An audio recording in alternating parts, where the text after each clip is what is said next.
Mavrodi Mundial Moneybox, also known as MMM scheme, made an explosive entrance into Nigeria, igniting a frenzy of excitement and speculation across the nation.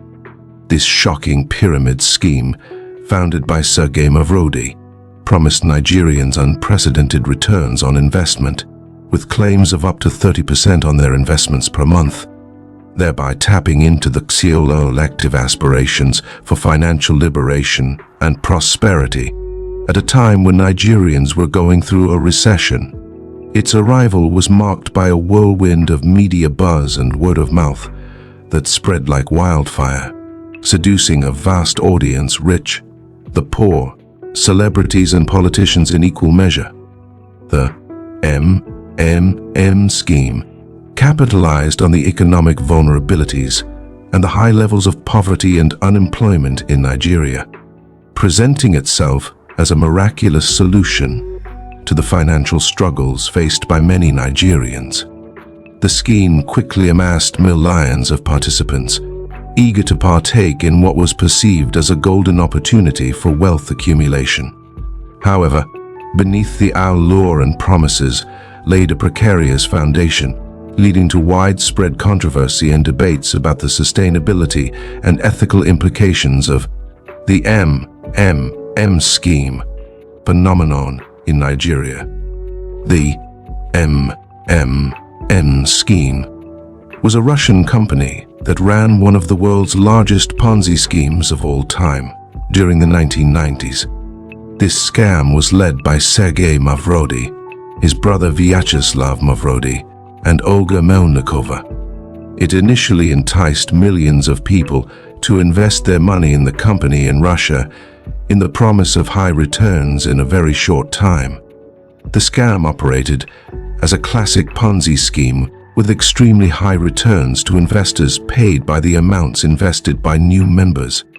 This is to say that older investors were paid a percentage of their investment from the money that is invested by new entrants.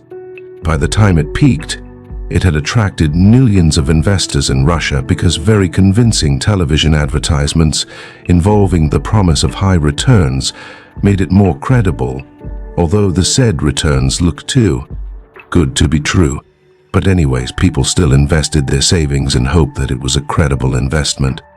After 3 years of its operation, the Russian government saw how unsustainable the scheme was and began cracking it down for tax evasion and other activities that did not conform with the law in Russia. The government crackdown led to loss of investor confidence and thus collapse in 1994. Sergei Mavrodi was arrested in 2003, and he was found guilty in 2007 for swindling 10,000 investors out of 110 million rubles, which was approximately $4.3 million at that time. However, he was sentenced only for 4.5 years, but since he had already spent 4 years on trial, he was released few months later. After his release, Mavrodi got involved in similar investments, but this time round, they were not as large as the one he had pioneered in his very first MMM scheme in Russia. For example, he entered the Nigerian market around 2015 with the similar scheme, like the one he had started in Russia, which gained a significant number of participants in a short time. Due to low financial literacy among Nigerians, MMM in Nigeria was reincarnated like the infamous Ponzi scheme originally established by Sergei Mavrodi in Russia back in 1990s. But this time round it was hard to remember, as this was really old news way before social media became so famous, and as a result, it gained significant traction.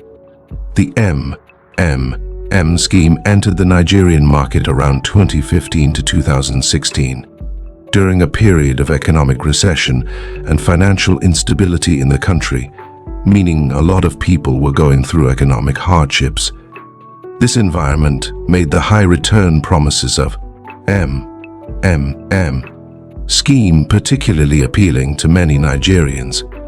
Like its original format, MMM in Nigeria promised participants extraordinarily high returns, typically around 30% per month of their investments. The high payment return rate was a red flag that it was a Ponzi scheme and was unsustainable. However, due to its convincing marketing strategy using social media platforms to recruit new members, the scheme gained traction so quickly to so many participants.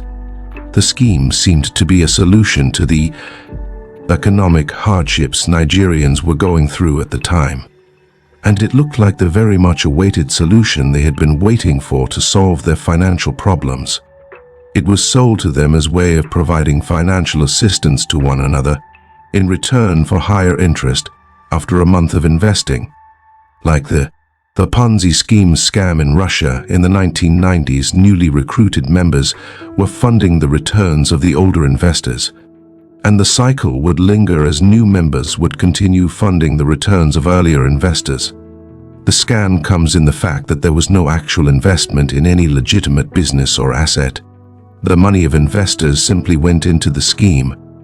After a certain period, usually about a month, participants would request for help, meaning they could withdraw their initial contribution plus the promised interest.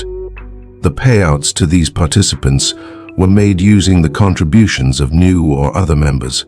No actual profit was generated, suggesting that there were potential losses for any investor that cared to pay attention to how the scheme was designed to operate. The scheme worked as follows.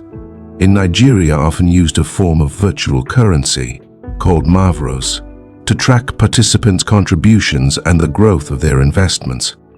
Mavros was supposed to represent the value of a participant's contribution plus the accrued interest. The scheme also incentivized the recruitment of new members by offering referral bonuses. This encouraged participants to bring in more people, expanding the scheme rapidly. Many people, including celebrities and professionals, invested in the scheme.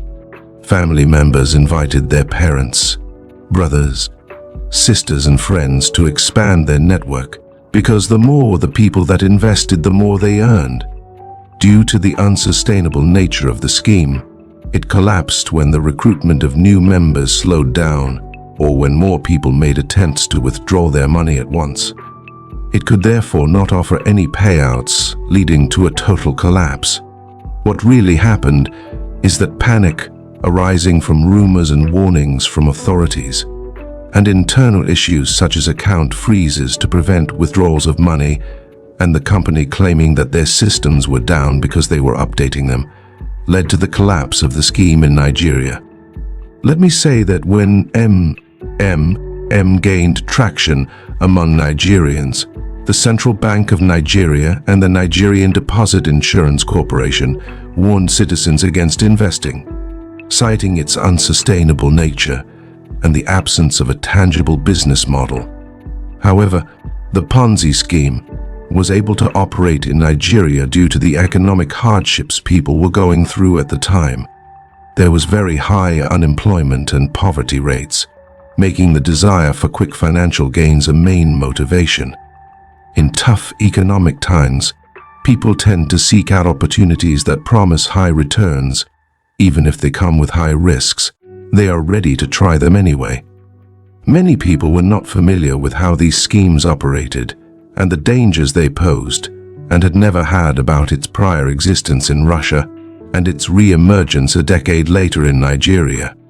The way the Ponzi scheme operated made it so hard to regulate it, as it was decentralized and so informal, such that regulating it would be complicated. However, this is not to say that the Nigerian government and regulatory bodies like the Central Bank of Nigeria and the Nigerian Deposit Insurance Corporation acted on time. Their warning only came at the time when the scheme had already exploited people's trust, gaining substantial traction.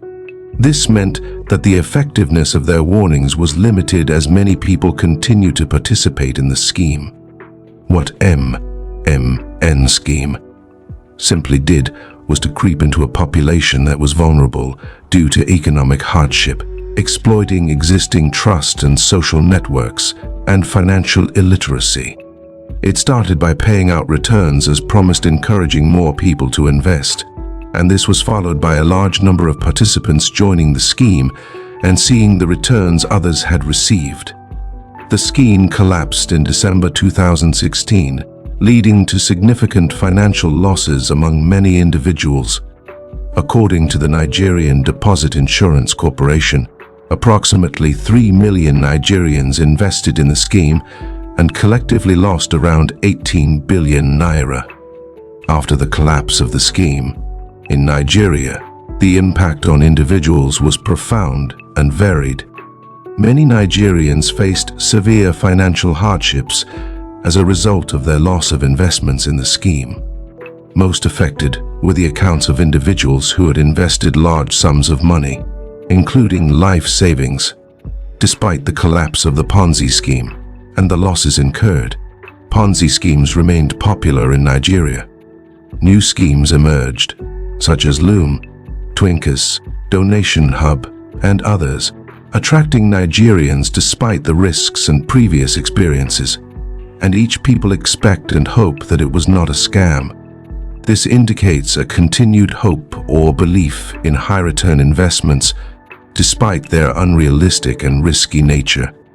But overall, the MMM saga in Nigeria serves as a stark reminder of the dangers associated with Ponzi schemes and the importance of financial literacy and caution when it comes to investment opportunities.